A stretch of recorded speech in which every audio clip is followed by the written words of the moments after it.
자, 오늘 오전에 하나님의 말씀 보도록 하겠습니다. 오전에 하나님의 말씀은 사도행전 17장 26절과 27절 두 구절을 보겠습니다. 다 찾으신 줄 알고 제가 받들어 읽겠습니다. 또 하나님께서는 인류의 모든 족속을 한 피로 만드시어 온 지면에 살게 하시고 미리 계획하신 시기와 그들이 거주하는 경계를 정하셨으니 이는 주를 찾게 하려 함이라. 사람들이 하나님을 감지하려 하면 만나리니 그분은 우리 각 사람에게서 멀리 떨어져 계시지 아니하는도다. 오늘 설교 제목이 하나님의 선택 패턴, 하나님의 선택 패턴이 어떠하냐. 하나님의 선택 패턴, 그리고 땅의 경계와 민족들을 나누신 이유, 이런 제목으로 말씀을 전하도록 하겠습니다. 하나님의 한계선, 하나님의 한계선이라는 게 있습니다. 전능하신 하나님의 창조와 그분의 주권과 또 그분의 권능에 누가 한계를 그을 수 있겠습니까? 하나님은 전능하신 분이며 무엇이든지 옳으신 분이죠. 그럼 여기에 동의할 수 없다면 여러분들이 이 설교를 들을 필요가 없습니다. 전능하신 하나님이 어떤 한계를 둔다면은 그것은 하나님께서 스스로 자신에게 두시는 한계라야만 합니다.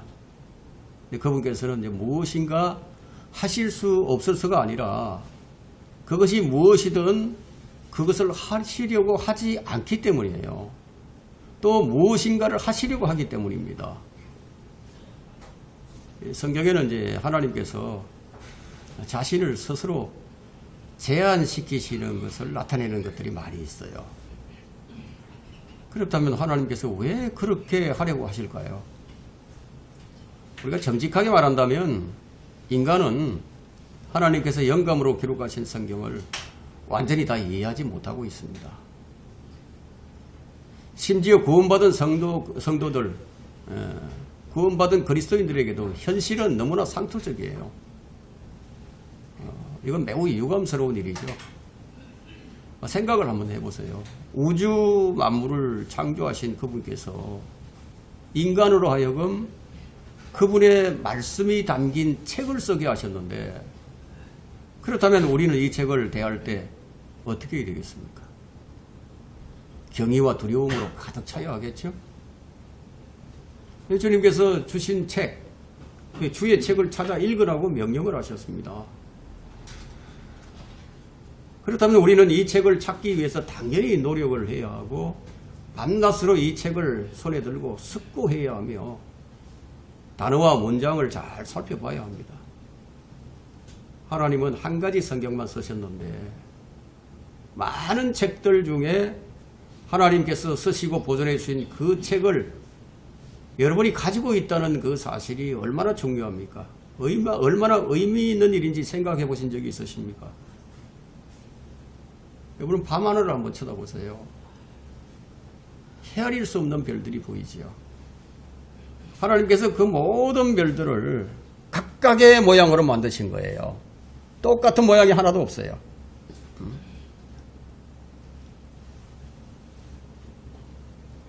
하늘의 모든 별을 만드신 그 하나님께서 우리가 보는 성경책에 한 단어 하나하나에 영감을 불어넣으셨어요. 여러분, 이것만이 경이로운 일이 아닙니다. 전능하신 하나님께서 무슨 일을 하셨는지 아십니까? 여러분이 들고 있는 바로 그 책과 같은 이름으로 자신을 부르신 거예요. 즉 하나님의 말씀이라고. 한 권의 책과 하나님. 그런 일을 누가 상상이나 할 수 있었겠어요? 하나님께서는 이런 놀라운 상관관계를 확실하게 해두셨습니다. 그리고는 그것만으로도 부족하신지 성육신하신 하나님께서 지상 사역을 하실 때요, 자신의 모든 행동을 한 권의 책, 기록된 말씀에 자신을 제한시키셨어요.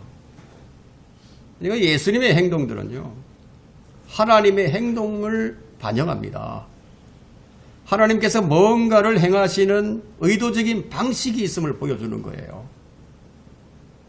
이렇게 작용하는 방식이 하나님 스스로 자신을 기록된 말씀에 제한시키신 거예요.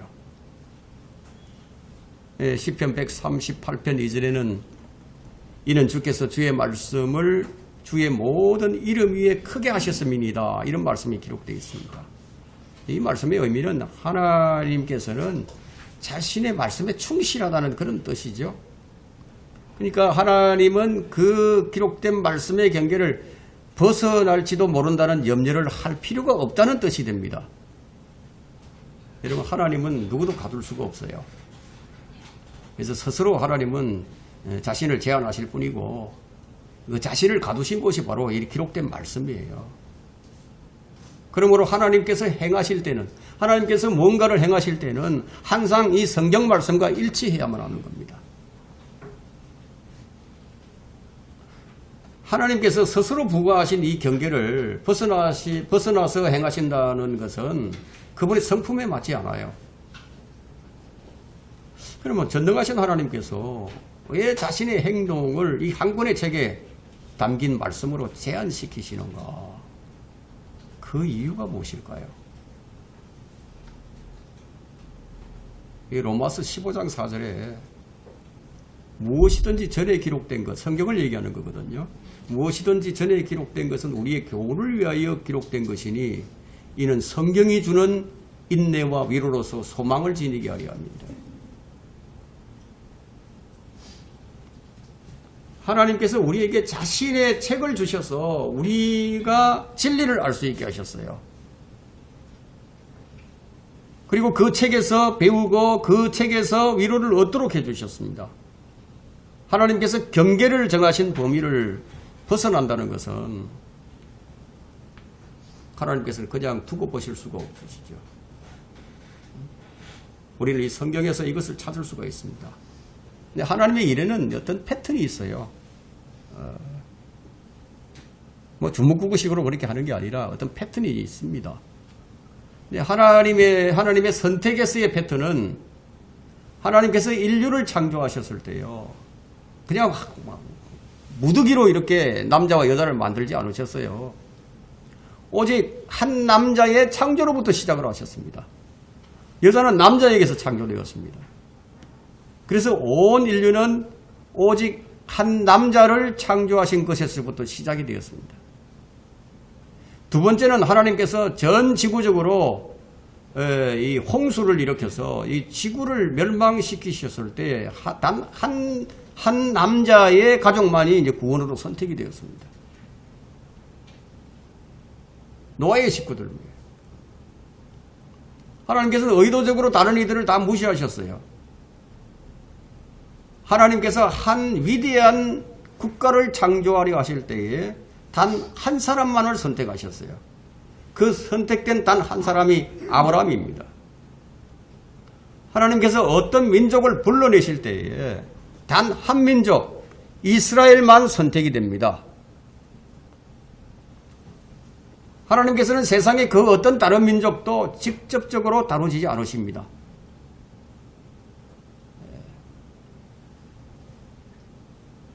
그러니까 하나님께서 유엔 같은, 그러니까 이 전 지구적이고 이 정치적인 이 단체를 뭐 특별히 더 사랑하시고 관심을 가지시리라는 이 생각은 그야말로 그냥 지나친 농담에 불과합니다. 아주 드물게 이제 하나님을 두려워하는 그런 나라들도 가끔은 있지만, 그래 몇 세대가 지나지 않아서 그들의 두려움도 다 사라져버리고 배교가 일어나 버립니다.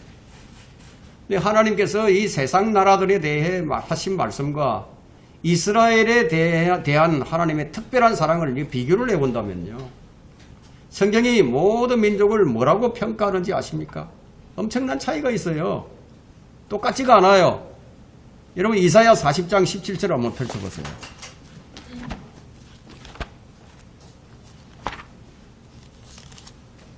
이사야 40장 17절에는 그분 앞에 모든 민족은 아무것도 아닌 것 같고 그 민족들이 그에게는 아무것도 아닌 것, 곧 흙것보다 못하게 여겨지느니라.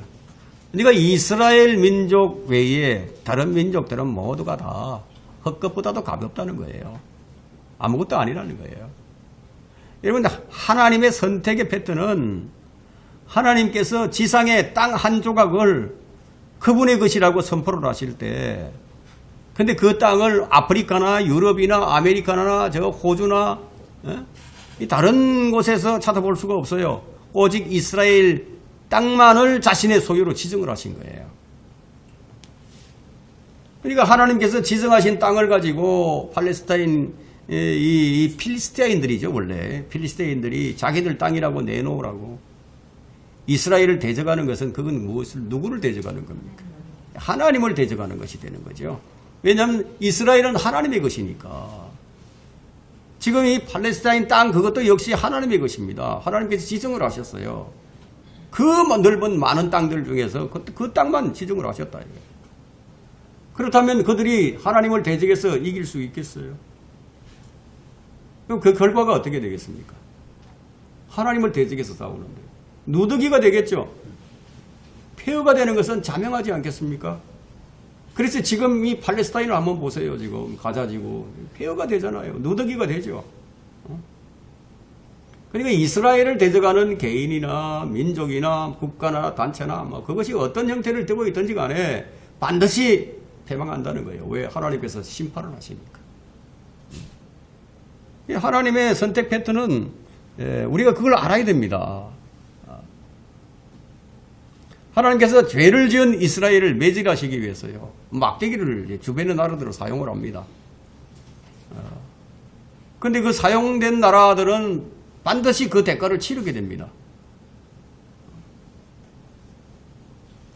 하나님의 선택 패턴은 오직 한 분을 선택하셔서 이 세상의 구주가 되게 하셨어요. 인간들은 뭐 알라를 찾고 부처를 찾고 뭐 인류의 유일하고 참된 구세주는 오직 주 예수 그리스도라고 이렇게 생각지 않는단 말이에요.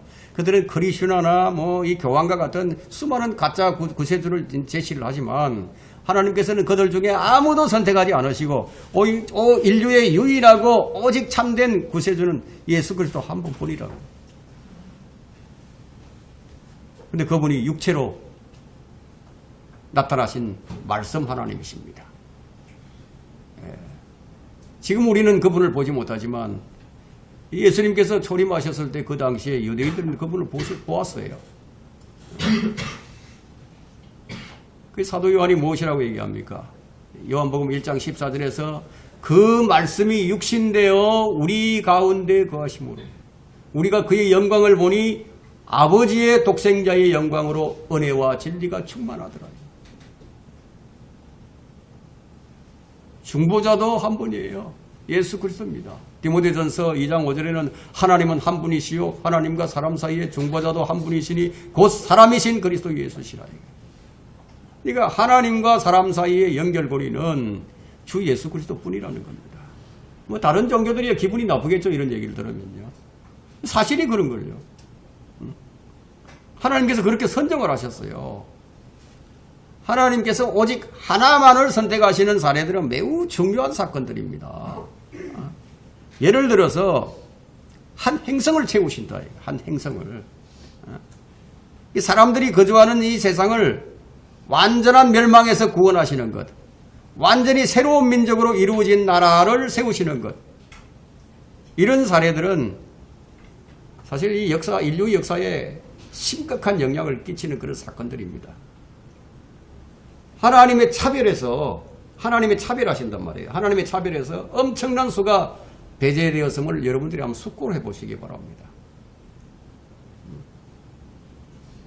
여러분은 여기에 어떤 이의제기도 할 수 없겠죠. 하나님은 단 한 사람으로 인류를 시작하셨어요. 전 지구적인 홍수에서 한 가족만을 구원하셨어요. 한 민족을 만들기 위해서 단 한 사람을 선택하셨어요. 오직 한 민족을 택하셔서 자기 백성으로 삼으셨어요. 오직 한 조각의 땅만 그분의 것으로 지정을 하셨습니다. 오직 한 사람을 온 세상의 구주로 선정하셨습니다. 자, 이런 패턴은 하나님께서 모든 사람과 모든 것을 똑같이 다루시지 않는다는 것을 우리가 알 수 있는 거예요. 하나님께서는 많은 경우 분리를 하시고 또 나누시고 차별하시고 구별하시고 또 차별하신다는 얘기예요. 성경은 하나님의 성품이 이런 것임을 보여줍니다. 모든 것이 그분의 것이에요. 이사야 48장 13절에는 모든 것이라고 얘기합니다. 내 손이 땅의 기초도 놓았으며 내 오른손이 하늘들을 폈나니 내가 그들을 부르면 그들이 함께 일어서느니라. 주인께서 그렇게 하셨다는 거예요. 창조주께서 이렇게 계획을 하셨다는 겁니다. 또 하나님께서는 인류의 모든 족속을 한 피로 만드시어 온 지면에 살게 하시고 미리 계획하신 시기와 그들이 거주하는 경계를 정하셨으니, 그런데 이렇게 계획한 이런 하나님의 계획에 위반되는 사건이 일어나 버렸다는 거예요. 그것이 뭐냐? 바벨탑 사건입니다. 네. 첫 번째, 인간의 연합은 하나님에 대한 도전입니다. 여러분, 창세기 11장 1절로부터 1절에 한번 가보겠습니다. 창세기 11장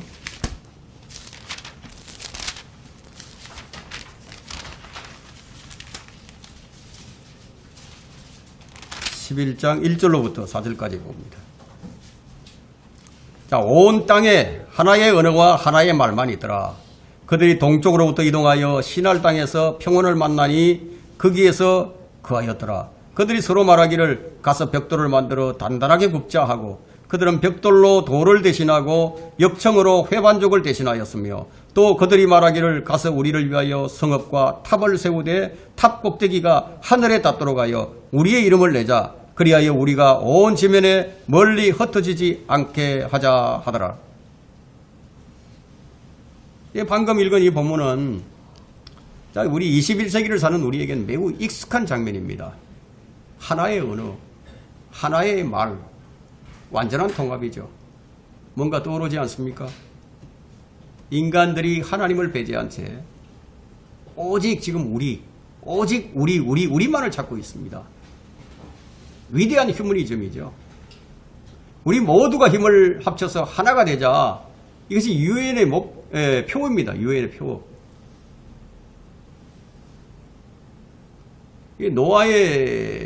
노아에겐 세 아들이 있었는데 셈과 함과 야페이스 있었죠. 근데 이들이 방주를 떠난 후에 한 언어를 사용합니다. 그리고 그들이 낳은 아이들은 어떻게 되겠습니까? 그들이 낳은 아이들은 자연스럽게 뒤섞였겠죠. 근데 여기 3절에 보니까 벽돌로 돌을 대신하고 역청으로 회반죽을 대신한다고 했는데, 돌 대신에 벽돌, 역청 대신에 회반죽, 하나님께서 만드신 것이 아니에요. 하나님께서 만드신 것 대신에 인간이 만든 것이 사용이 되었습니다. 왜 이렇게 했죠? 위대하게 되려고. 인간의 위대한 인공물입니다. 인공품. 또한 이것은 하나님 없이 하늘에 오르려고 하는 21세기의 위대한 인간 정신을 보여줍니다. 이 상황을 분석해 보면은 잘못된 건축 재료, 그렇죠? 잘못된 건축 동기예요. 잘못된 건축 장소입니다. 잘못된 건축 태도, 잘못된 태도예요. 모든 것이 이제 잘못되기 시작한 거예요. 그래서 이제 4절에 보니까 도성과 탑을 세우자 하고 얘기죠. 도성과 탑. 도시는 이제 상업의 상징이죠. 탑은 종교의 상징입니다. 탑이라는 단어가 이제 여기서 이제 처음으로 등장을 하는데, 탑의 형태의 모양들은 참 다양하지만, 여러분 이제 이집트의 오벨리스크, 알래스카의 토템, 오스트리아의 메이플, 마천루, 탑이란 위로 올라가고자 하는 욕구를 상징하고 있습니다. 그냥 모든 인간은 이제 종교성이 있어요. 여러분 산을 오르다 보면은 그 돌이 좀 많은 곳에 보면은 전부 이 돌탑을 쌓는 것을 우리가 쉽게 볼 수 있어요. 자, 이것은 인간에게 내재된 종교성 때문이거든요. 인간이 만든 종교들은 하늘에 도달할 수 있다는 확신은 주지 못하지만 어쩌면 하늘에 오를 수 있다는 희망은 줍니다. 그래서 돌을 쌓아놓고 거기다 소원을 빌죠. 오늘 이 본문을 자세히 보게 되면 이들은 흩어지는 것에 대한 두려움을 가진 것을 알 수가 있습니다. 그래서 우리가 온 지면에서 흩어지지 않게 하자. 이제 뭉치면 산다. 흩어지면 죽는다. 뭐 이런 구호가 외쳐졌을지도 모르죠. 6절에 보게 되면요. 주께서 말씀하시기를 보라 백성이 하나요 그들 모두가 한 언어를 가졌기에 이런 일을 시작하였으니 이제는 그들이 하기로 구상한 일은 아무것도 막을 수가 없을 것이라. 백성이 하나다. 완전한 통합을 달성을 했습니다. 오늘날의 유럽 통합을 한번 보세요. 스웨덴은 중립국이죠. 근데 유럽연합에 가입하기를 지금 추진하고 있고요. 지금 우크라이나도 유럽연합에 가입을 외치다가 전쟁이 일어나 버렸습니다. 자, 그럼 오늘날의 현대 교육들은요, 그 교육자들이나 이 종교 지도자들은 역시 이제 공산주의자들도 마찬가지고요. 이들이 염원하고 있는 인류의 통합이 언제부터 일어나느냐? 시저가 황제가 되기 훨씬 이전에 이루어졌음을 보여줍니다. 바벨탑을 쌓기 위해 모였던 사람들이 달성했던 그 하나됨이 오늘날 바로 에큐메니칼 공회가 추진하고 있는 바로 그것이에요. 현대인들은 하나님께서 언어를 혼잡케 해서 온 지면에 흩어놓으신 것을 다시 하나로 묶으려고 지금 시도를 한다는 거예요. 자, 이것은 이제 21세기에 들어서면서 본격적으로 이제 가동이 되기 시작을 했습니다. 세계연합기구 유엔이 창설되면서부터 가속이 붙기 시작을 했어요. 우리가 여기서 이제 예의주시해야 할 이유는 무엇인가 하면 그들이 하나가 될 때 하나님께서 내려오셔서 심판을 하셨다는 거예요. 그들이 하나가 되니까. 그렇다면 유엔이 이 세상을 통제할 힘을 얻게 될 때 바로 그때가 주님께서 내려오셔서 심판을 하실 것을 예상할 수 있다는 거예요. 성경은 하나됨과 함께함이란 이 하나됨, 함께 이런 것이 거듭나지 못한 인간이 우주를 자기 손 안에 넣으려는 음모일 뿐이라고 그렇게 단정을 짓고 있습니다. 성경은 한번 도전을 해보라고 얘기하는 거거든요. 국제연맹이나 국제연합이나 국제기금, 지구촌 협의회 그 무엇이라도 원하는 대로 한번 만들어 보라는 거예요. 여러분들 우리 주님께서 오시기 전까지는요. 전쟁과 전쟁의 소문이 그치지 않아요. 우리가 지금까지 알았던 가장 커다란 전쟁보다도 더 큰 전쟁이 두 번이 더 있고 나서야 그분이 오신다는 거예요. 인간이 아무리 이제 빠져나가려고 해도 발버둥을 쳐도 여러분 인간은 이 성경에 둘러싸여 있어요. 마치 인간의 모든 동기와 시도들은 최악의 방향으로 나가도록 이렇게 조작되어 있는 것만 같아요. 빠져나가지 못한다는 거예요, 거기서. 그러나 이처럼 부정적이고 비판적인 주장을 하시는 분은 누구예요? 만군의 주 하나님이시다. 알파와 오메가가 되시는 전능하신 하나님이 있습니다. 한마디로 말해서 모든 인류는 특히 이제 과학자들과 교육자들은 어둠의 세력들의 통치자인 사탄에 의해서 자기도 모르게 통제를 받고 있다는 거예요. 인간이 아무리 좋은 상태에 있을지라도 모든 것이 다 헛되요. 저기 인간의 모든 선한 의도들과 노력은 모두 물질적인 발전과 관련된 것이기에 하나님께서 정해놓으신 자연 법칙을 무너뜨리려는 타락한 인간의 허망된 투쟁에 불과하다는 겁니다. 인간에게 있어서 참된 이슈가 뭐가 되어야 되느냐 하면요. 항상 하나님의 말씀이었고 앞으로도 늘 그럴 것이다. 이렇게 되어야 되는 거예요. 인간의 과학이 시도하는 것은 하나님께서 정해놓으신 경계를 무너뜨리려고 하는 것뿐이라는 거예요. 여러분들 하나님께서 인간에게 땅만 주셨는데 하늘까지도 가지겠다는 이 야욕을 여러분이 하나님께서 그냥 보시고 계시겠습니까? 예, 여러분이 시편 115편을 찾아보서 읽어보시면 딱 나와 있어요. 땅만 주셨어요. 그것은 하나님의 경계선을 넘는 것이기 때문에. 인간은 달에 도달할 수 있어요. 달에 착륙해서 달에서 또 다시 귀환할 수도 있어요. 그러나 한 인류를 가지고 별들의 식민지는 세우지를 못할 겁니다. 하나님께서는 이 인간에게 땅을 파괴하는 것도 부족해서 스타워즈까지 하도록 내버려 두시지 않을 거라는 겁니다. 그 전에 하나님의 방식대로 해결을 하시겠죠. 그걸 지금 창세기 11장의 이 바벨탑 사건으로 우리에게 미리 보여주신 겁니다. 하나님께서 정하신 경계를 넘나드는 것을 절대로 그냥 내버려 두실 수가 없다는 거죠. 바벨탑은 너무도 적나라하게 인간의 미래를 보여줍니다. 이제 이 사람들은 무엇을 하려고 합니까? 인간의 노력으로 별에, 행성에, 다른 별에 이르려고 노력을 하죠. 근데 21세기의 모든 현대 문명이 그렇듯이 인류는요, 미래를 굉장히 낙관합니다. 그런데 그 낙관하면서도 또 한편으로는요, 굉장히 두려워합니다. 왜냐하면 이 지구에 무슨 일이 일어날까 염려가 되니까.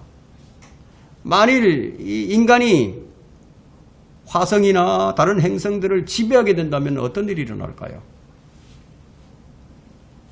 인간은 별들을 식민지로 삼고요, 별들의 전쟁을 벌일 것입니다.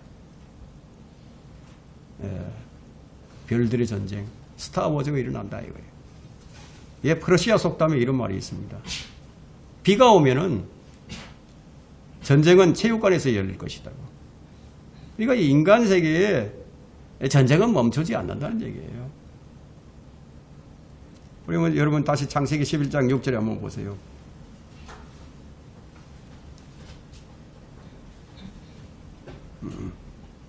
주께서 말씀하시기를 보라 백성이 하나요. 백성이 하나라고 얘기하고 있죠. 그들 모두가 한 언어를 가졌기에 이런 일을 시작하였으니, 왜 이런 일을 시작했느냐? 한 언어를 가졌기 때문에 이런 일을 시작한다고 말씀하고 있습니다. 이제 그들이 하기로 구상한 일은 아무것도 막을 수 없을 것이라. 그들이 구상한 일은 아무것도 막을 수 없을 것이라고 말씀을 하시는데, 그렇다면 이 말씀으로 미루어 볼 때 인간은요, 외계를 식민지할 만큼 충분한 가능성을 지니고 있음을 알 수 있습니다. 누구의 도움으로 이렇게 할까요? 이런 일에는 하나님께서 도움을 주시지 않습니다. 그러면 누구의 도움으로 이렇게 할까요? 사탄의 도움입니다. 그리고 하나님께서 막지 않으신다면요, 인간은 못할 것이 아무것도 없다는 뜻이에요. 결국 하나님께서 창세기 11장 8절에서 인간의 계획을 차단하십니다. 주께서 그들을 그곳에서 온 지면에다 멀리 흩으시니 그들이 성읍을 짓는 것을 거쳤더라. 하나님께서 개입하시니까 그 일이 멈춰졌어요. 그러니까 하나님께서는 인종차별의 직접적인, 그러니까 당사자로서 여기서 등장을 하십니다. 당시 인간들의 소망과는 달리 하나님께서는 인간을 나누시는 거예요. 인간은 연합하고자 하는데 하나님은 나누신다 이거예요. 분리하시고 경계를 정해버렸습니다. 민족들의 경계를 다 정해버렸습니다. 그러니까 여러분, 이제 지금 전 세계적으로 인구가 흩어져서 이렇게 살게 된 것은 사람에 의해서 그렇게 된 것이 아니고 하나님에 의해서, 하나님께서 그렇게 흩어버리신 거예요. 그래서 민족들을 다 나눠버리신 거예요. 그런 경계를 하나님께 정하셨는데, 바로 이것이 이제 오늘날에 이제 인간들이 하나의 세계를 이루어 보고자 하는 그런 자들이 그토록 성경을 반대할 수밖에 없는 이유입니다. 인종 통합, 인종 혼합, 혼합주의자들은요, 인종 간의 차별을 두시는 하나님을 없애고자 하는 거예요. 인간이 성경을 거부하는 이유가 이 성경이 인간에 대해서 너무 부정적이기 때문에, 아무 쓸모없는 인간이다, 고쳐서 쓸만한 게 하나도 없다. 이렇게 부정적으로 얘기하니까. 근데 이 땅의 화평과 인간에게 호의를 가져오기 위한 하나님의 계획은 무엇이었습니까? 분리와 구별과 나눔과 차별이었다는 거예요. 지금도 여러분 차별하고 있습니다. 지금도 고린도후서 6장 14절에 보면 믿지 않는 자들과 멍에를 같이 매지 말라고. 다른 종교와 연합하지 말라고. 빛과 어둠이 사귈 수가 없다고. 하나님의 성전과 우상들이 연합할 수 없다고. 세상과 일치하지 말라는 거예요. 이게 하나님의 분리예요. 이게 차별이에요. 그럼 바벨탑의 사람들이 달성했던 그 하나됨이 오늘날 현대인들이 바로 추진하고 있는 에큐메니칼 운동이에요. 인종 통합, 정치 통합, 경제 통합, 문화 통합, 언어 통합 다. 예. 이것을 통해서 이루고자 하는 것이 무엇입니까? 우리 이름을 위대하게 내자는 거예요. 하늘에까지 올라보자는 거예요. 그런데 이런 목표가 잘못된 목표였다는 거예요. 불경스러운 목표였습니다. 다시 말해서 21세기의 위대한 표의인 모든 사람에게 평화를, 모든 인간은 형제, 모든 인간은 평등하다는 이 주장은 하나님께는 불경스럽다는 거예요. 그래서 하나님께서는 이들을 하나로 묶어서 심판을 하시겠다는 겁니다. 이게 바로 장차 일어날 아마겟돈 전쟁입니다. 여러분, 인간이 피할 수 없어요. 피하지 못합니다. 인류, 인종, 언어, 민족, 교회, 학교, 정부, 사회단체, 이것이 하나가 되라는 이런 말은 성경에 없어요. 이 모든 것을 하나로 합치려는 것은 국가사회주의, 종교적 파시즘이죠. 이 공산주의의 표현일 뿐입니다. 하나님께서 원하시는 연합은, 즉 이제 성경적 연합은 뭐냐? 그리스도 안에서의 연합이에요. 그리스도 안에서. 성경은 그리스도 안에서 만물을 하나로 모으시려는 계획이 있다고 말씀합니다. 에베소서 1장 10절에는 이는 때가 찬 경륜 안에서, 때가 찬 경륜이 있다는 거예요. 그 경륜 안에서 하늘에 있는 것들이나 땅에 있는 것들이나 자신 안에 있는 것들까지도 만물을 그리스도 안에서 하나로 함께 모으려는 것이, 이것이 하나님의 계획입니다. 그러므로 그리스도인은 그리스도 안에서의 연합이 아니라면, 인간의 연합은 그것이 무엇이 되었든지 간에 성경적 연합이 아니라는 것을 알 수가 있습니다. 성경의 절대적 진리에 따르면은, 여러분, 아담은 바르게 지어졌지만 그 뒤에는 엉망진창이 되어버립니다. 땅의 경계와 민족들을 나누신 이유 두 번째는 이는 주를 찾게 하려 함이니라. 사도행전 17장 26절에 또 하나님께서는 인류의 모든 족속을 한 피로 만드시어 온 지면에 살게 하시고 미리 계획하신 시기와 그들이 거주하는 경계를 정하셨나니. 그럼 하나님께서 경계를 정하셨어요. 그러나 이 인종통합주의자들이 추구하는 목표는 무엇입니까? 앞으로 유엔을 지배하게 될 아주 국제적인 독재자를 위해서 그것을 준비하는 과정입니다. 그렇게 하기 위해서. 지금 인간들이 추구하는 모든 연합은 성경에 의하게 되면 짐승의 왕국을 위해서요. 적 그리스도의 왕국을 예비하기 위한 것이라는 거예요. 이 사도행전 17장 26절은 분리예요. 분리. 즉 창세기 11장에서 있었던 바벨탑 사건, 온 인류가 하나 되는 사건이 사탄과 연관된 그 사건이었습니다. 가서 우리를 위하여 성읍과 탑을 세우되 탑 꼭대기가 하늘에 닿도록 하여 우리의 이름을 내자. 과연 이 말씀이, 이것이 사탄과 어떤 관계가 있는지를 한번 살펴보겠습니다. 이사야 14장 12절부터 봅니다.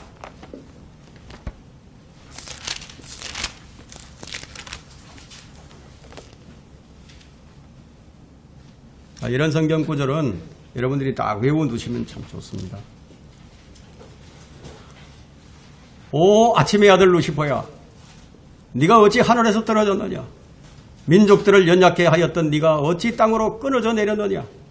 이는 네가 네 마음속에 말하기를 내가 하늘에 올라가서 내가 내 보좌를 하나님의 별들보다 높일 것이요 내가 또 북편의 회중의 산 위에 앉으리라.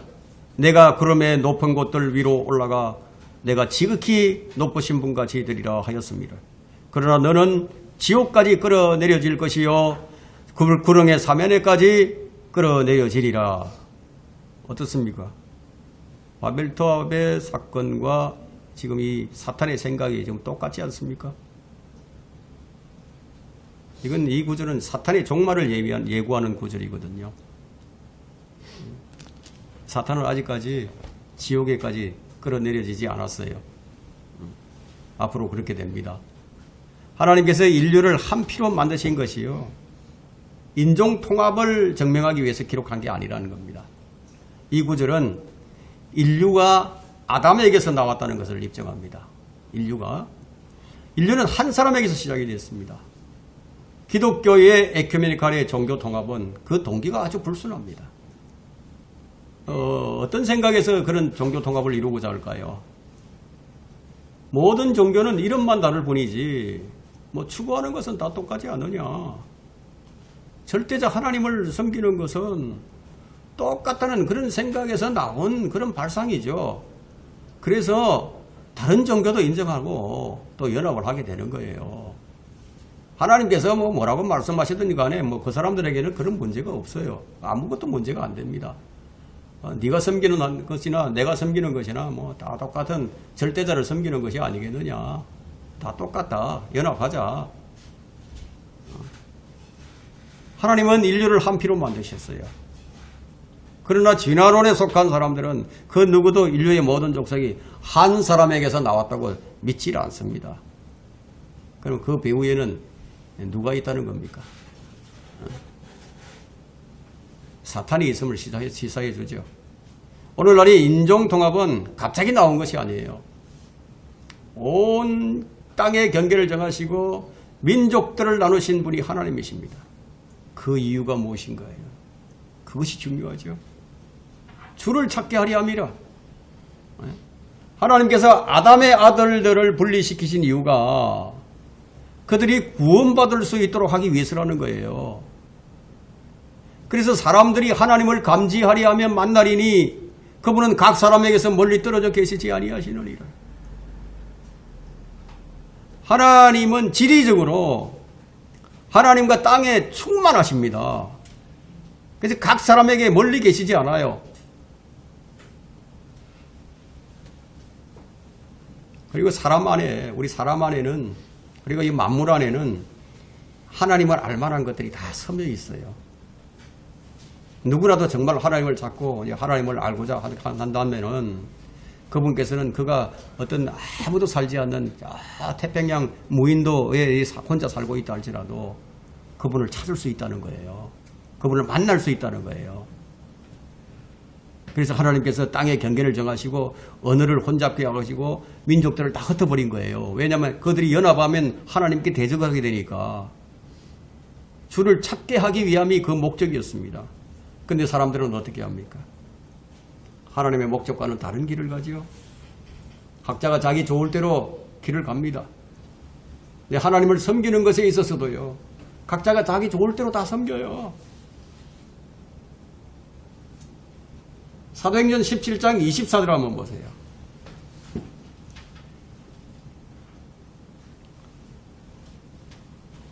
(24절과) 25절 보면 세상과 그 아래에 있는 만물을 지으신 하나님은 하늘과 땅에 주시니 그분은 사람의 손으로 만든 성전들에는 계시지 아니하시며 또한 무슨 필요한 것이 있는 것처럼 사람의 손으로 섬김을 받아야 되는 것도 아니시니 이는 그분이 만민에게 생명과 호흡과 만물을 주심이라.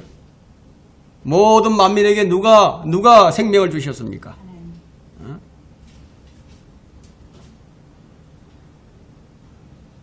마귀가 줬나요? 하나님께서 주셨죠.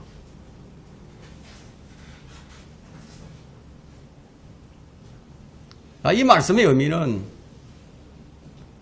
하나님을 잘 알지 못하는 사람이 하나님을 섬긴다고 하나님께서 인정해 주시고 받아주신다는 그런 분이 아니라는 거예요.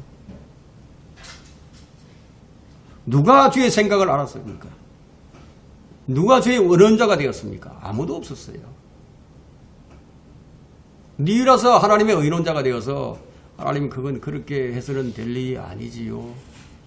이런 말을 한다거나 이건 저는 제가 생각하기에는 이걸 이렇게 처리하는 게 더 좋을 것 같습니다. 하고 감히 어떻게 하나님을 코치할 수가 있겠습니까? 하나님은 사람들의 손으로 만든 성전들에는 계시지 아니하신다는데도 근데 건물을 지어놓고 하나님 이게 우리가 만든 당신의 집입니다. 누가 감히 이따위 말을 할 수 있다는 거예요. 어떤 사람이 그렇게 하겠습니까? 근데 실제로 그런 목사들이 많아요. 여로보암이 금송아지를 2개를 딱 만들어가지고 야 이게 우리 하나님이다. 이 금송아지에 우리가 경배를 해야 된다. 뭐 이렇게 하는 것과 무엇이 다릅니까? 실제 그렇게 섬기는 자들이 많이 있어요. 어떻게 얘기하는지 아십니까? 자, 이제 우리 교회가 하나님의 성전을 짓기로 했다. 자, 우리 다 같이 온 정성을 다해서 이 성전 건축 헌금을 해야 한다. 그러면 이제 많은 교인들이 이제 거기 동참을 하죠. 그래서 집도 팔고 은행 대출도 받아가지고 돈을 냅니다. 그리고는 이제 완공을 하게 되죠. 그 다음에 어떤 예배를 드립니까? 성전 봉헌 예배 이렇게 해서 이제 성전 봉헌 예배를 드립니다. 이게 누구의 뜻인가요? 누가 이렇게 시켰습니까? 하나님께서는 사람이 만든 성전들에는 아니 계시며 무슨 필요한 것이 있는 것처럼 사람의 손으로 섬김을 받으셔야 할 분도 아니라고 하지 않았습니까? 그런 다음에 그게 실수였습니다. 하나님 왜 내가 실수하도록 그냥 내버려 두셨습니까? 그렇게 말을 할 수가 있겠어요? 누가 주의 생각을 가르칠 수 있겠습니까? 누가 주의 의논자가 될 수 있겠습니까? 아무도 없었죠. 지금도 없고 앞으로도 있을 수 없어요. 아무도 없어요. 이 세상에 그 누가 하나님으로부터 받기 전에 하나님께 먼저 드릴 수가 있겠습니까? 만약에 여러분이 무엇인가를 하나님께 드린다면 그럼 그것은 어디서 나온 거예요? 하나님께서 먼저 주신 것이 아닌가요? 여러분들이 11조를 드리면 그 돈이 어디서 나온 것입니까? 하나님께서 주시지 않았다면 그 돈을 어떻게 벌 수 있겠어요? 여러분 하나님께 여러분의 목숨을 드릴 수 있어요. 그러나 그 생명을 먼저 여러분에게 주셨다 이거예요. 하나님께서. 여러분이 헌금을 한들 그 돈이 주님께서 주신 것에 비한다면 그게 얼마나 되겠어요? 만약 여러분들이 여러분의 생명을 드린다 한들 주님께서 주신 복에 비하면 그것이 얼마나 되겠습니까? 여러분들이 이것을 한 번이라도 생각을 해보신 적이 있으세요? 하나님께 드린다고 스스로 대견해 하지 말라는 거예요.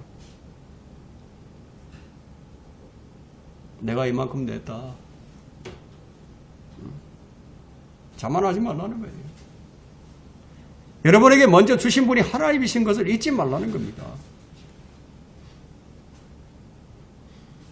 여러분이 받은 것을 하나님께로부터 받은 것을 한번 헤아려 보세요. 모든 것이 하나님께로부터 나온다고 말씀합니다. 이런 만물이 그분께로부터 나와 그분을 통하여 그분께로 돌아갑니다. 영광이 그분께 영원히 있으리로다. 아멘. 모든 것이 하나님께로부터 나온다는 거예요. 그리고 모든 것이 그분께로 돌아가요. 모든 것이 그분께로 돌아가는 것도 여러분을 통해서가 아니라 그분을 통해서다.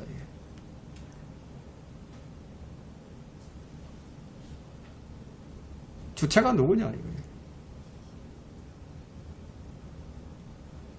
하나님께서는 예수 그리스도를 통하지 않고서는 여러분으로부터 아무것도 안 받으십니다.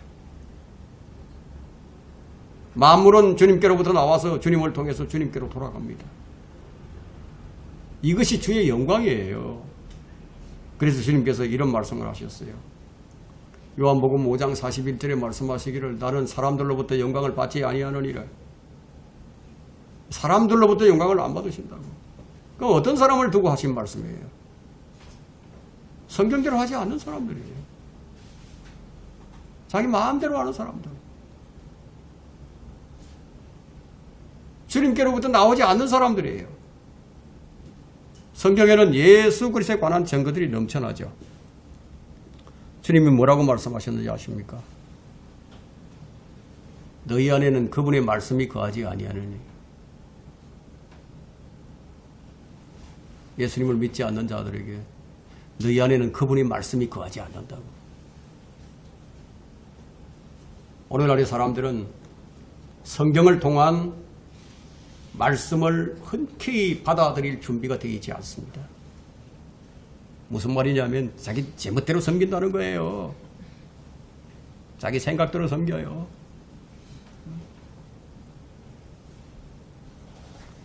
그러니까 유대인들이 나는 길이요 진리요 생명이라 나로 말미암지 않고는 아버지께로 올 사람이 아무도 없느니라.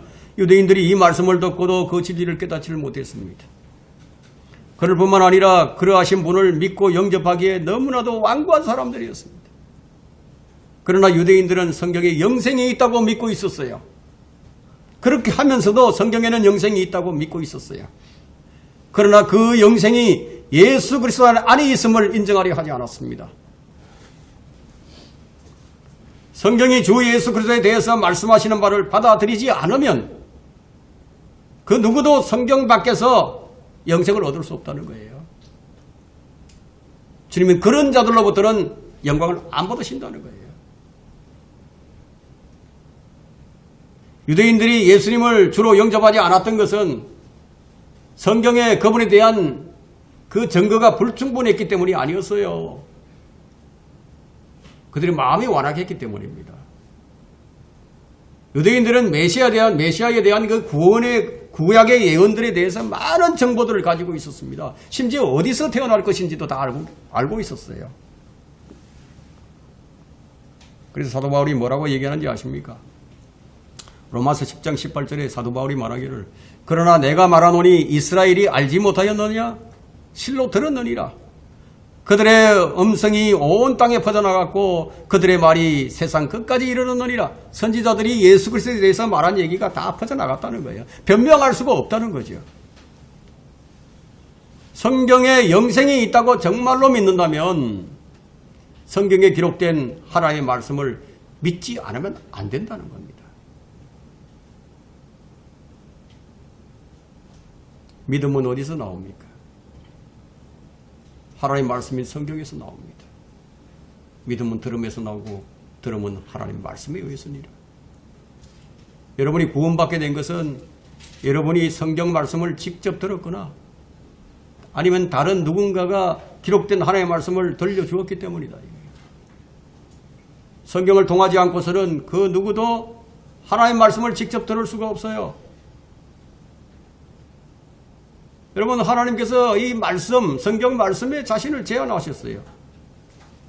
놀라운 일이 아닙니까? 하나님께서는 각가지 다양한 방법으로 사람들과 접촉을 하시지만 자세히 보게 되면 그 어떤 방식이든 성경을 통해서 사람들과 접촉을 하십니다. 사람은 누구나 구원받기 전에 어떤 경로로든 하나님의 말씀인 성경과 만나게 되어 있다는 거예요. 하나님을 진짜 만난 사람은요, 성경 거부하지 않습니다. 성경을 사랑하게 돼 있어요. 말씀을 사랑하게 돼 있어요. 의심하지 않아요. 다 이해하지 못하더라도 다 믿어져요. 이루어질 것이라고. 하나님은 예수 그리스도를 통해서 영광을 받으신다는 거예요. 예수님을 통하지 않고서는 절대로 영광을 안 받으신다는 거예요. 무조건 하나님께 영광, 그런다고 하나님께서 받으신다는 게 아니라는 겁니다. 자기 뜻대로 살아놓고서 그래가지고 세상에서 출세를 하거나 뭐 인기인이 되면은요, 뭐 만인이 보는 앞에서 하나님께 영광, 하나님께 영광 이러지요. 그런다고 하나님께서 그 사람의 이 영광을 안 받으신다는 거예요.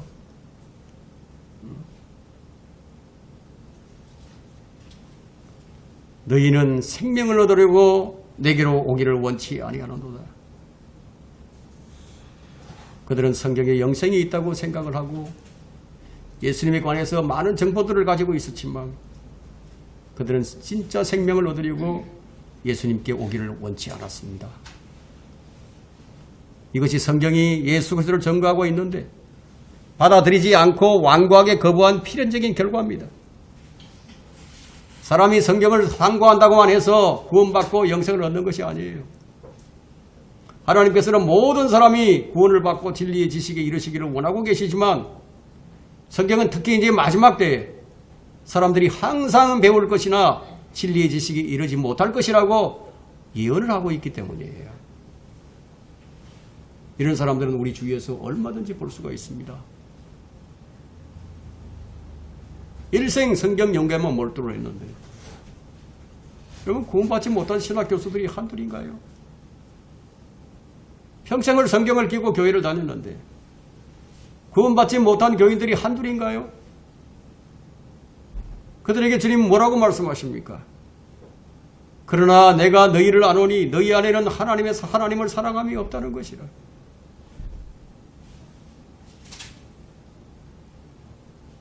하나님께서는 속마음을 다 아세요.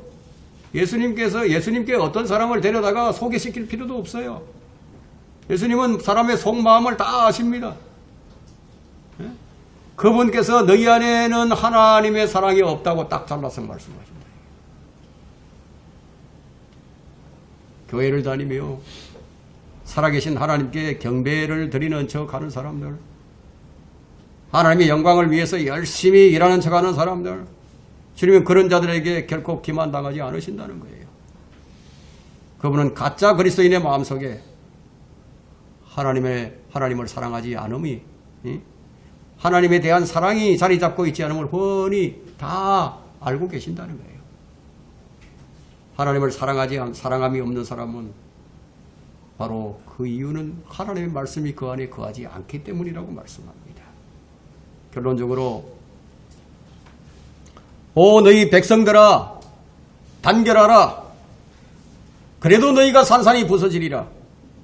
너희 먼 나라 사람들이 함께 의논하라. 그래도 아무 것에도 이르지 못하리라. 이것이 이사야 8장 9절과 10절에 있는 말씀입니다. 인간은 결국 이 말씀대로 하게 될 것이라는 거예요. 성경에 기록된 대로 하게 될 것이라는 거예요. 세상은 재해와 전쟁이 그치지 않아요. 인류가 치러야 할 대가는 이 사회에서는 대규모의 군대를 유지해야 한다는 것과, 여러분 한번 보세요. 지금 이 우크라이나 전쟁과 또 이 이스라엘 전쟁이 이제 일어나니까 각 나라에서 그동안 무기를 갖다가 잘 만들지 않다가 서로 이제 무기를 만들어서 이 최신 무기로 무장하려고 지금 발버둥을 치고 있잖아요. 그렇죠? 대규모의 군대를 유지해야 한다는 거 알아요. 두 번째, 이 사회가 치러야 할 대가는 모든 인간은 자유와 평화를 상실하고 모두가 혼혈된 하나의 인종으로 전락해버린다는 거예요.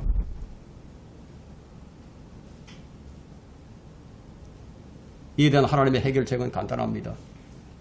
그것은 먼저 이 지구를 소유하게 될 올바른 주인이 지구에 돌아오시는 거예요. 그 다음은 그분이 그의 올바른 보좌에 올라앉아서 통치하신다는 거예요. 그리고 전 세계를 절대적인 권력으로 다스리는 거예요. 이 때문에 성경은 이 땅에 평화를 주소서라는 기도로 끝나는 것이 아니고, 전쟁을 끝내게 해주소서라는 기도로도 끝나는 것이 아니고, 인간이 하나 되게 해주소서라는 그 기도도 아니고, 서로 사랑하게 하소서 이런 기도도 아니에요. 아버지의 왕국이 임하옵시고 이것도 아니에요. 온 인류가 한 형제가 되게 하소서 이것도 아닙니다. 성경의 마지막 기도는 무엇인지 아십니까? 그러하옵니다. 주 예수여 어서 오시옵소서. 바로 이것이 우리의 절대적인 소망입니다.